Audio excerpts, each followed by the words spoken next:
Hey folks, here is your video for the second round All-State for, I guess, technically the auditions in 2022, but for the 2023 All-State OkMEA convention, number 7 out of the Tyrell book. So good news and bad news with this one. Obviously the good news is there's really only one tricky rhythmic figure that happens over and over and over and over again, but it's one that we oftentimes as little brass players tend to struggle with, especially if you, as weird as this sounds, especially if you're really into jazz. It's gonna be easy to want to swing the dotted 8/16, especially when you get into the triplet pattern, when we get down to the 4th line and beyond. To start, I hopefully we're all subdividing 16th notes in our head. Hopefully we're doing that, so at least the first 3 lines are dotted 8/16 will be pristine, but it's going to be easy to kind of swing or jazz it up when you get to the 3rd line, or 4th line rather. And as I've been working on this, I've also found that's typically where tempo issues start to happen. What I tend to do, and I don't normally do videos with a Met in the background, but I'm at a school right now where I've got a Met with the remote control, so I don't have to get up and turn it on and off the Met while or before and after I'm talking and playing. So, but also, I find myself just having a lot of tempo issues there in full transparency. So I tend to want to slow down there and feel the triplets a little bit more on the backside of the beat, and then when I come out of it 2 lines from the bottom, I tend to want to speed back up. So I've really been having to work with a metronome, which I would encourage all of you to do in the first place. But again, rhythmic accuracy and precision, I think, is really what's going to set this apart.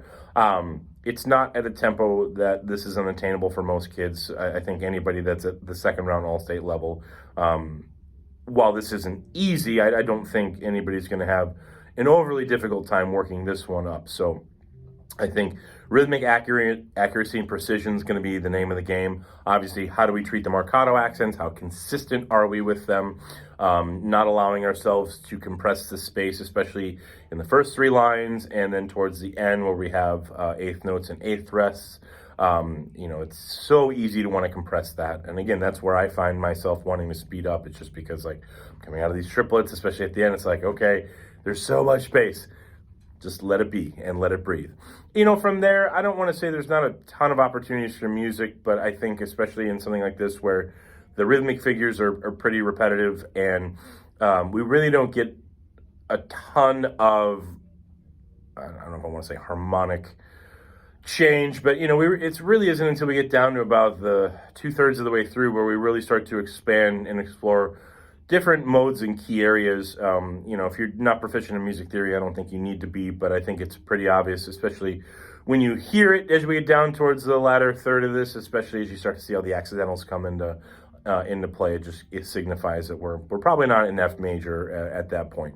And what I would say is let your ears be your guide in figuring out what you want to do musically. Obviously, we don't want to play this whole thing down at a mezzo forte level. We need to find some spots to be musical, and I understand there's that one random piano, but for the most part, this is all marked at our moderate dynamic. So we want to make sure that there's some times we can play big and full, but we also want to show the softer side of the instrument on this side of things as well.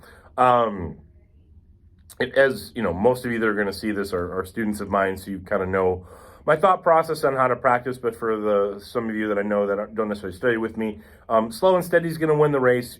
Pick 4 to 8 bars at a time to really dig in and work through. Ideally, again, as I've said a few times now, because the rhythmic figures are so repetitive, you do need to consistently check into them, but we don't need to spend a ton of time once you've gotten really into the heart of the triplet section. You don't need to spend a ton of time breaking the rhythm down every 4 to 8 bars, because it's the same thing. So yes, check in, on a concert F or a concert B flat or whatever note you're comfortable with. Just get your Met going and just play the bass rhythm that's through there.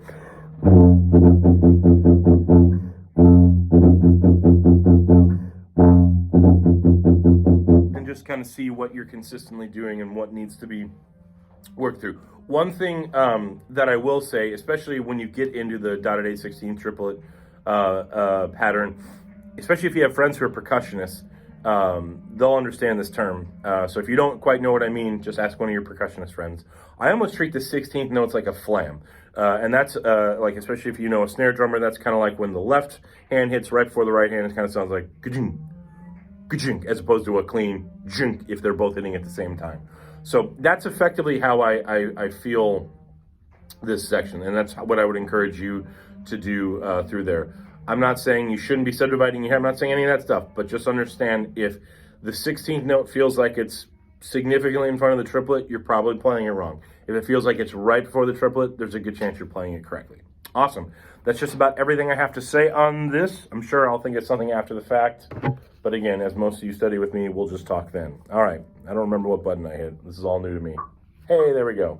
I don't know how well this is going to pick up in the background either, so it's so much fun experimenting with technology. All right. Dun, dun, dun. And I said this at 98, so just a little under tempo. I think if we play this anywhere in the 96 to 112 range, I think that's either the ideal tempo for this. That's just going to bring out the natural energy of the music. All right. Dun, dun, dun. 1, 2. Oh, 1, 2.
All right, and there you have the Tyrell number 7, the second round All-State Etude for Oklahoma, OkMEA. So as always, I hope this video finds you well. If you do have questions, again, for those of you that study with me, you have my number. If you don't, feel free to, A, hit me up for a lesson, but B, like and subscribe. No, but feel free to put a question in the comments, and I'll do my best to answer as quickly as possible.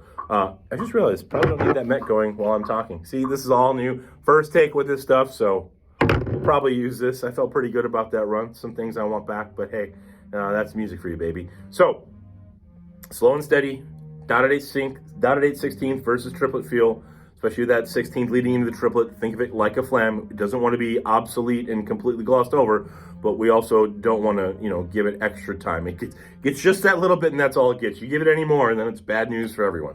And then, yeah, as you hopefully heard, I don't know how it's going to cut through with the band class going in the background on the Met as well. But, I tried to find some spots to get a little bit softer and really drive it forward. And then when we got down about 2/3 of the way through, I tried to be a little bit bigger and heavier just to bring out the scene change, if you will. So, as always, I hope this video finds you well. Keep up the great work. Congratulations on making this far. And as always, happy practicing.